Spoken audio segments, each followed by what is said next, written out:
स्वागत करता हूं। कैसे हैं आप लोग? उम्मीद करते हैं कि आप लोग अच्छे होंगे। ये मेरा पहला वीडियो है जिसमें नंबर सिस्टम से स्टार्ट करेंगे। जनरली कोई भी नंबर सिस्टम स्टार्ट नहीं करते हैं क्योंकि इसमें मिसलेनियस टाइप्स के क्वेश्चन हैं। फिर भी मैं कोशिश करूंगा कि आप लोग अच्छी तरह से समझ जाएं। तो चलिए अब चैप्टर पर चलते हैं। Number system. तो सबसे पहले इसमें प्राकृत संख्या है। प्राकृत संख्या या प्राकृतिक संख्या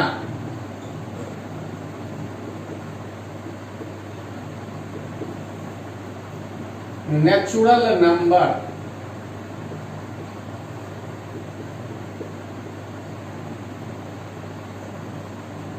नेचुरल नंबर तो प्राकृत संख्या किसको कहते हैं? तो गिनती की संख्या को प्राकृत संख्या कहते हैं।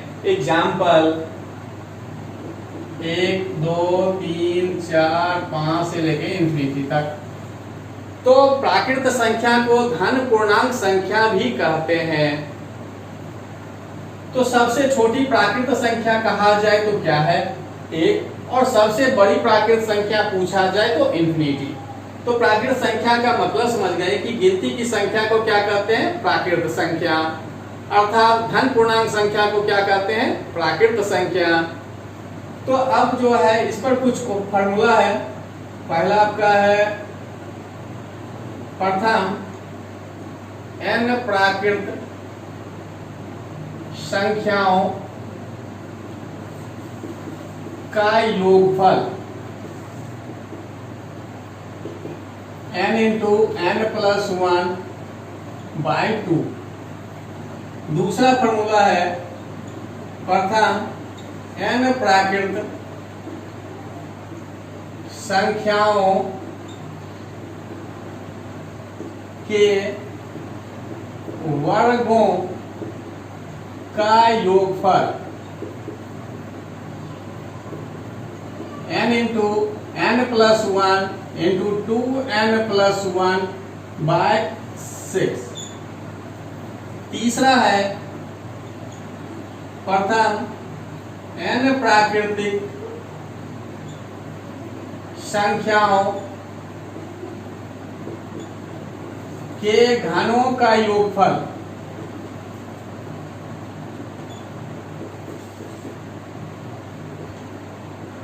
n इंटू n प्लस 1/2 का होल स्क्वायर। तो प्राकृत संख्या से 3 फॉर्मूला है। पहला है प्रथम n प्राकृत संख्याओं का योगफल बराबर n इंटू n प्लस 1/2। यह है प्राकृत संख्याओं का योगफल। जबकि दूसरा क्या है कि प्राकृत संख्याओं के वर्गों का योगफल यानी वर्ग करने पर। और तीसरा है देखिए प्राकृत संख्याओं के घनों का योगफल। तो सब इसका मतलब क्या है कि इसका पहले देखते हैं। 1 से स्टार्ट होगा और कहां तक? m तक। जब 1 से शुरुआत होगा और m तक जाएगा मतलब है कि प्रथम प्राकृत संख्या से होना चाहिए। तो इसलिए लिखा है प्रथम n प्राकृत संख्याओं का योगफल। तो फॉर्मूला लगा n इंटू n प्लस 1/2। वहीं दूसरा है प्रथम n प्राकृत संख्याओं के वर्गों का योगफल n into n plus 1 into 2n plus 1/6। कहने का मतलब है 1 का वर्ग, 2 का वर्ग, 3 का वर्ग, इस तरह से कहां तक? तो इंफिनिटी m तक वर्ग हो गया। तो ये फॉर्मूला लग गया यानी 1 से शुरुआत होना चाहिए। तीसरा है आपका घन होना चाहिए। कहां तक? तो m तक।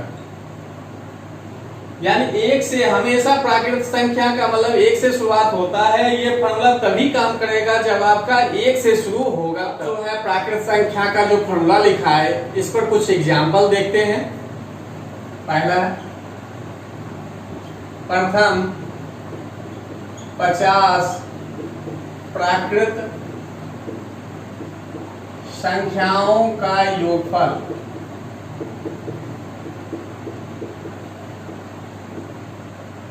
कितना होगा? भाषा में आपका क्वेश्चन है प्रथम 50 प्राकृत संख्याओं का योगफल कितना होगा, या इस टाइप से क्वेश्चन दिया 1 2 3 4 50 पर, तो दोनों का मतलब एक ही है। तो हम देख रहे हैं कि यहाँ भी लिखा हुआ है प्रथम से ही और यहाँ पर भी दे रहा है 1 से। कहने का मतलब है कि फॉर्मूला लग रहा है तो n की जगह क्या होगा 50। तो फॉर्मूला में लिखा है n इंटू n प्लस 1/2। तो n है 50, 50 में 1 जोड़िए और 2 से भाग, इसको सॉल्व कर लेंगे। और इसी में दूसरा एग्जाम्पल है 51, 52, 53 से लेकर 100 तक। ये जो एग्जाम्पल दे रहे हैं ये आपके बुक का क्वेश्चन है जो आप देख सकते हैं। तो हम देख रहे हैं कि ये फॉर्मूला जो आप लिखाए थे कि प्रथम n प्राकृत संख्याओं का योगफल बराबर होता है n इंटू n प्लस 1/2, लेकिन यहाँ पर 1 से शुरुआत नहीं है। प्राकृत संख्या तो है लेकिन क्या है 1 से शुरू नहीं है। तो इसको सॉल्व करने के लिए हम सबसे पहले क्या करना है कि आप 1 से लिखिए 100 तक, और इसमें क्या करते हैं 1 से लेकर 50 तक घटा देते हैं।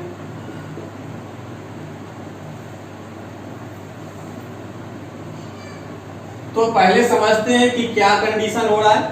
ये अभी तुरंत बताएं फॉर्मूला में नहीं आ रहा है, इसलिए सबसे पहले क्या किए कि आपका अंतिम पद देखिए क्या है 100। तो 1 से लेकर 100 तक पहले लिख लिए। अब है क्या कि आपका क्वेश्चन 51 से पूछ रहा है, तो 51 से जस्ट पहले क्या आता है 50।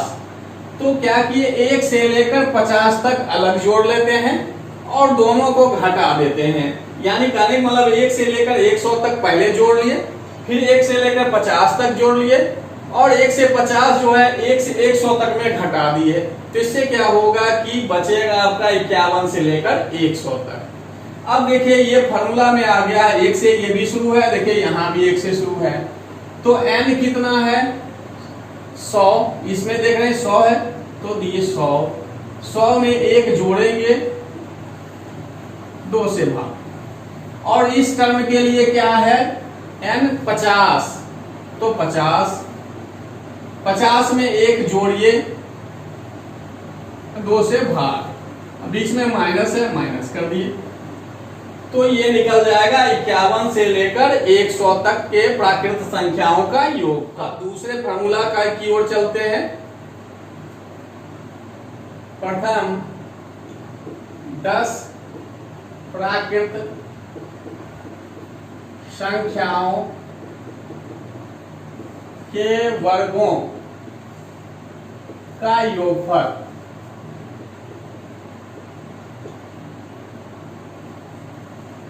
कितना होगा, या 1 का वर्ग, 2 का वर्ग, 3 का वर्ग, कहां तक 10 तक। तो हम देख रहे हैं कि यहां भी कह रहा है प्रथम ही कह रहा है, और यहां भी देख रहे हैं कि 1 से ही शुरू हो रहा है। तो अभी तुरंत फॉर्मूला लिखाए थे n into n plus 1 into 2n plus 1/6। कब, जब वर्ग की बात करें। तो यहाँ भी देखिए वर्ग लिखा हुआ है, यहाँ पर भी वर्ग है। जब वर्ग रहेगा तभी ये फॉर्मूला लगाना है। तो n कितना 10, या यहाँ से देखिए 10, तो 10 में 1 जोड़िए 11, 10 में 2 से गुना करेंगे 20, और 1 जोड़कर 21/6। इसको सॉल्व कर लेंगे। अब दूसरा एग्जाम्पल देखते हैं।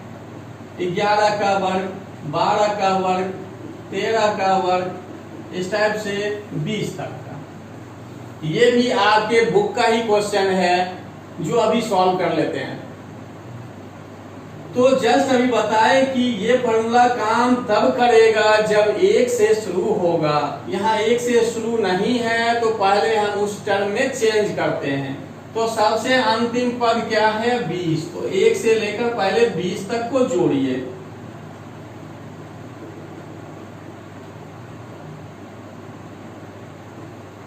अब आपको दिया, इसमें दिया स्टार्टिंग पद कितना है 11। तो 11 से जस्ट पहले क्या आएगा 10। तो 10 तक घटा दीजिए।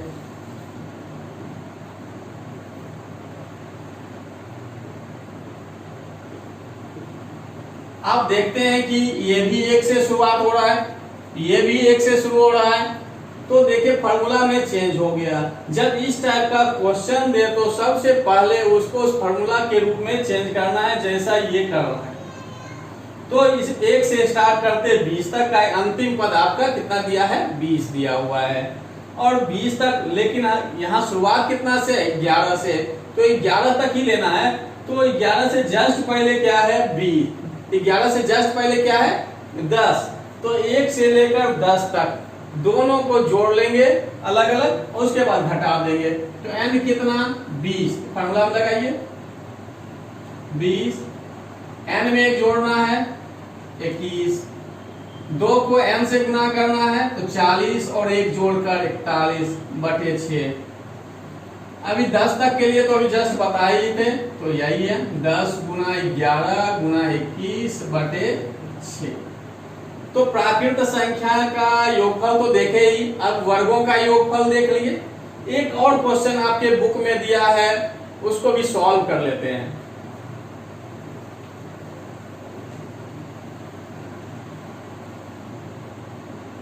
अगला है 1 का वर्ग, 2 का वर्ग, 3 का वर्ग करते करते 20 तक का 2870। अभी दे दिया है 1 का वर्ग, 2 का वर्ग, 3 का वर्ग करते हुए कहां तक 20 तक 2870। तो कहता है 2 का वर्ग, 4 का वर्ग, 6 का वर्ग, इस तरफ से 40 तक। तो इसका मान क्या होगा? तो देखिए यहाँ पर लगातार नहीं है, गैप करके है, यानी 1 नहीं है, फिर 3 नहीं है, फिर 5 नहीं है। और दूसरी बात ये सम संख्या लेते हुए चल रहा है, यानी 2 के पहाड़ा में चल रहा है। तो इसमें क्या करते हैं, यहाँ पर पहले इसको तोड़कर आपको समझाते हैं।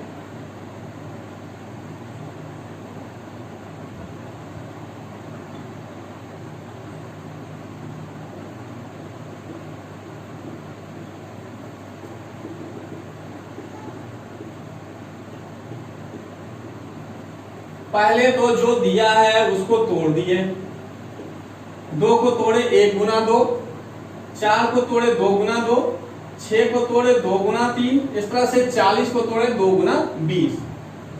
तो इसका मतलब ये होल स्क्वायर का मतलब क्या होता है कि जो अंदर संख्या दिया सब पे पावर है। इसको अलग करके आप लिख भी सकते हैं या समझ रहे हैं कि इसमें कॉमन क्या है, 2 पर पावर 2 हम कॉमन लेते हैं, थोड़ा शॉर्ट कर देते हैं। जैसे इसमें से 2 निकाल लिए बचा क्या आपका 1 पर पावर 2, इससे भी 2 निकाल लिए तो कितना बच रहा है 2, यहाँ प्लस है प्लस दीजिए 2, अब पावर कितना है 2, तो 2 पर पावर 2। उसी तरह यहाँ 2 निकाल लिए तो कितना बच रहा है 3 पावर 2, यहाँ भी 2 निकाल लिए तो बचा कितना 20, पावर कितना है 2। अब देखते हैं क्या कि ये जो कंडीशन है ये वाला तो ऐसे दिया हुआ ही है। अगर नहीं भी देता तो अभी जस्ट फॉर्मूला लिखा है कि n into n plus 1 into 2n plus 1/6, इस पर निकाल सकते थे। अभी तो ये मान दिया हुआ है तो हम डायरेक्ट इसका मान इसके जगह ये 2870 रख देंगे। लेकिन अगर नहीं दिया हो तो इस फार्मूला से पहले 20 तक का मान निकाल लेंगे, योगफल जो भी होगा, और उसके बाद 4 से गुना कर देना। तो अभी फिलहाल दिया हुआ है आपका 2870, ये 2 का पावर 2 यानी 4, और इसका मान कितना है 2870। बस सॉल्व हो गया। तो वर्ग वाला भी सॉल्व हो गया। अब आते हैं घन की बात करते हैं। प्रथम 10 प्राकृत संख्याओं के घनों का योगफल कितना होगा। या तो ये है या इस टाइप से।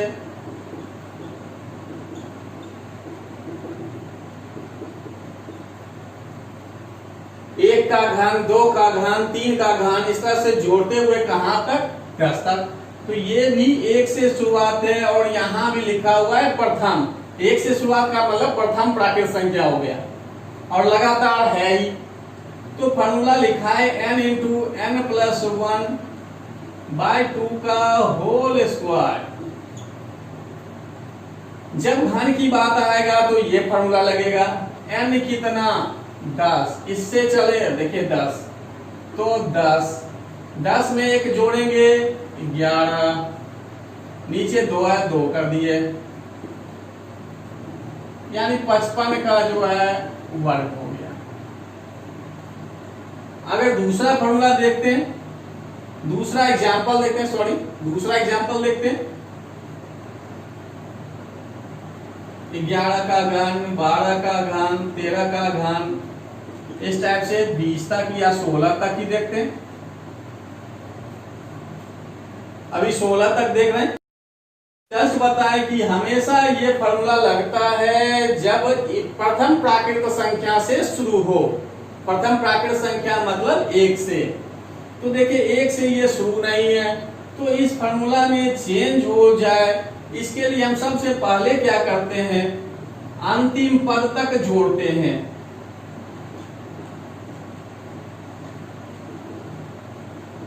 सोलह तक, 1 से लेकर 16 तक तो कर दिए, लेकिन हमको चाहिए कितना, 11 से चाहिए। तो 11 से जस्ट पहले क्या होता है, 10।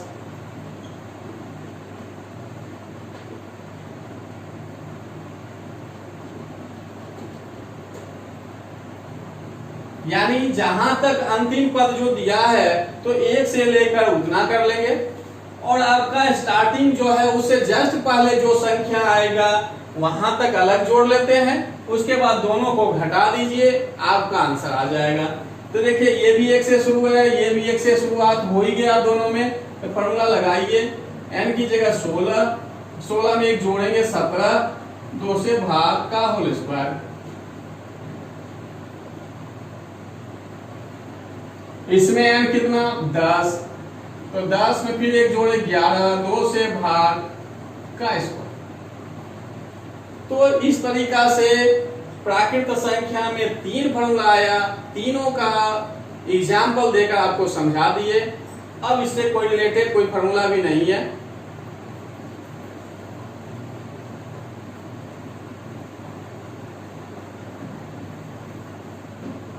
अब अगला ये पूर्ण संख्या।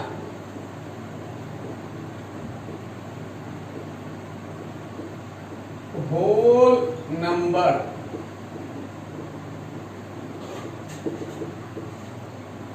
होल नंबर किसको कहते हैं, तो जीरो तथा प्राकृत संख्या को पूर्ण संख्या कहते हैं। कहने का मतलब है प्राकृत संख्या तो है ही, उसमें बस एक जीरो ऐड कर देने से क्या बन जाता है, पूर्ण संख्या। एग्जाम्पल 0, 1, 2, 3। तो प्राकृत संख्या में सिर्फ गिनती की संख्या था 1 से लेकर इंफिनिटी तक, पूर्ण संख्या में एक क्या ऐड हो गया, 0। तो अब सबसे छोटी पूर्ण संख्या कहा जाए तो क्या है, 0 है। और सभी प्राकृत संख्या पूर्ण संख्या है। सभी प्राकृत संख्या क्या है, पूर्ण संख्या है, जबकि सभी पूर्ण संख्या प्राकृत संख्या नहीं है।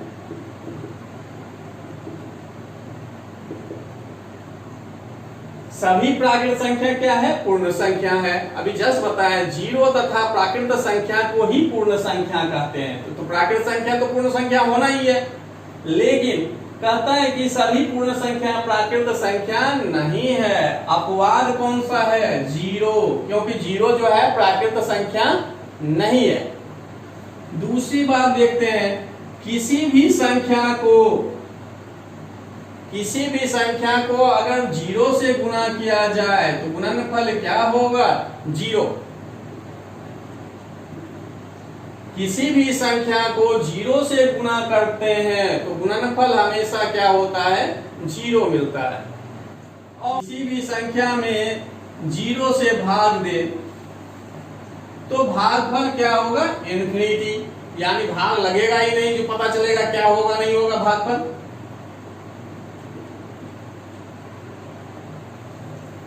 लेकिन तीसरी बात है, जीरो में अगर किसी संख्या से भाग दिया जाए तो भागफल हमेशा जीरो ही होगा।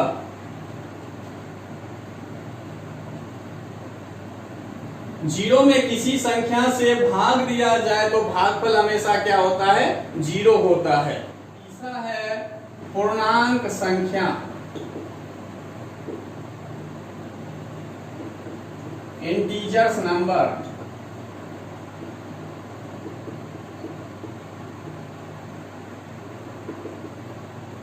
इंटीजर्स नंबर, इसमें क्या है कि जीरो तो है ही, प्राकृत संख्या भी है और इसमें ऋणात्मक पूर्णांक संख्या भी है। कहने का मतलब है ऋणात्मक पूर्णांक संख्या जीरो तथा धनात्मक पूर्णांक संख्या के समावेश को क्या कहते हैं? पूर्णांक संख्या। Example 0, 1, 2, 3, 4 infinity. ये आपके इसमें जो है प्लस नहीं दिया हुआ है, मतलब छिपा हुआ है, यानी ये जो है क्या है? धन पूर्णांक संख्या है, धन पूर्णांक संख्या। और जीरो के जो बाएं होता है वो होता है ऋण पूर्णांक संख्या।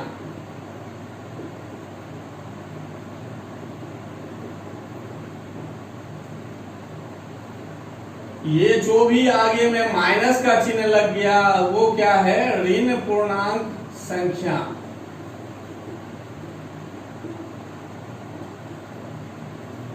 तो पूर्णांक संख्या में जीरो, धनात्मक पूर्णांक संख्या, ऋणात्मक पूर्ण संख्या के समावेश को क्या कहते हैं? पूर्णांक संख्या कहते हैं। तो एक बात और इसमें है कि जैसे जीरो के दाएं बढ़ेंगे संख्या बड़ा होते जाएगा, बड़ा होगा, और जीरो से बाएं की ओर जाएंगे संख्या छोटा होता जाएगा। जितना बाएं जाएंगे संख्या उतना छोटा। कहने का मतलब है अगर -1 और -100 में कंपेयर किया जाए कि कौन सी संख्या बड़ा है, तो सीधी बात है कि माइनस में एक छोटा है, यानी एक छोटा है तो ये बड़ा होगा। माइनस में जिस संख्या का जितना बड़ा मान होगा वो उतना ही छोटा होता है। तो इसलिए वो दिखाए कि जीरो से जैसे ही बाएं जाएंगे संख्या छोटा होते जाएगा, और जीरो से दाएं ओर जितना आप जाएंगे उतना संख्या क्या होगा? बड़ा।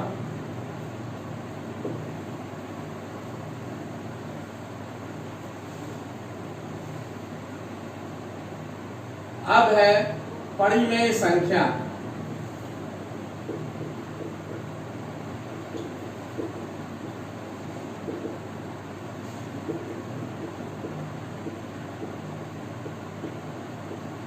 परिमेय संख्या, रेशनल नंबर, वैसी संख्या जिसे p बाई क्यू के रूप में व्यक्त किया जा सके जहां q जो है नॉट इक्वल टू 0, यानी पी क्यू के रूप में व्यक्त किया जा सकता है।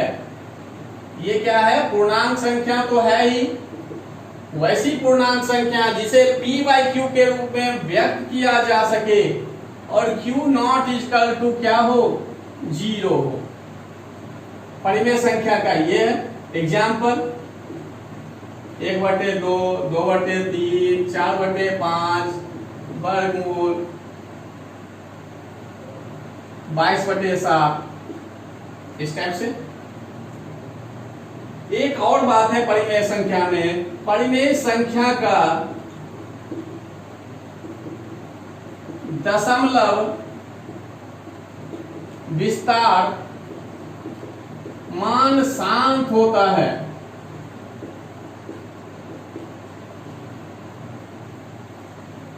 परिमेय संख्या का दशमलव विस्तार मान शांत होता है। जैसे आपका एग्जाम्पल दिए, यही देखते हैं, भाग दीजिएगा तो 5, यानी पूरा पूरा कट जाता है, 5 के बाद कोई संख्या आता ही नहीं है, तो ये मतलब हो गया शांत। अब 2/3 है, जब ये भाग दीजिएगा देखिए 6 6 6 6, यानी रिपीट होने लगता है।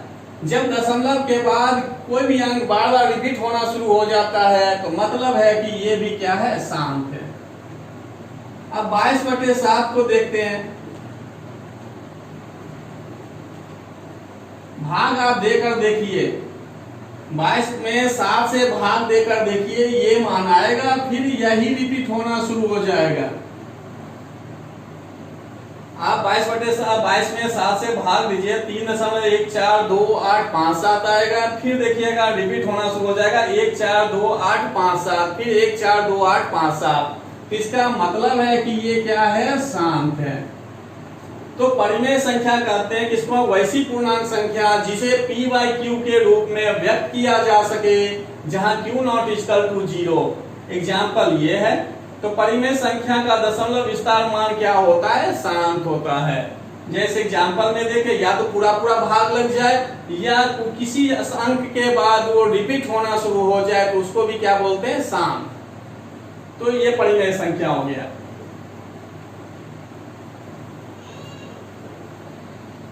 अपरिमेय संख्या,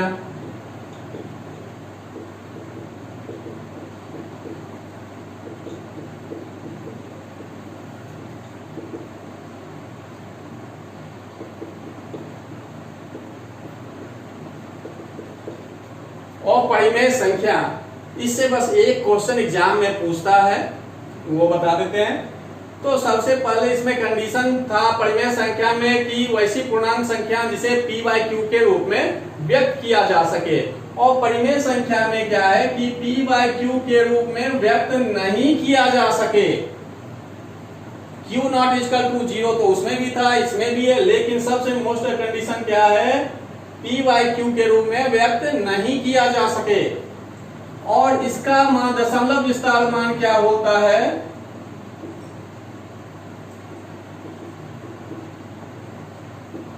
और शांत होता है। एग्जाम्पल,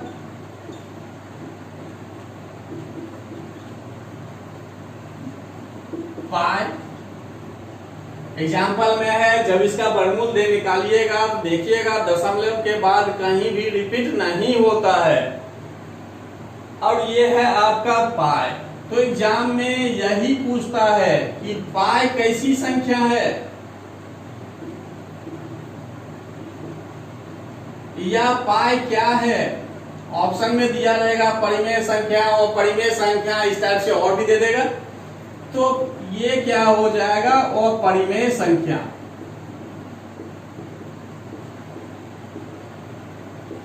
अगर पाई के बारे में पूछा जाए, पाई कैसी संख्या है या पाई क्या है, तो क्या है, अपरिमेय संख्या। एकदम बढ़िया से याद कर लीजिए, एग्जाम में बार बार पूछता है। लेकिन दूसरा एक और क्वेश्चन देता है, पाई का मान कैसी संख्या है।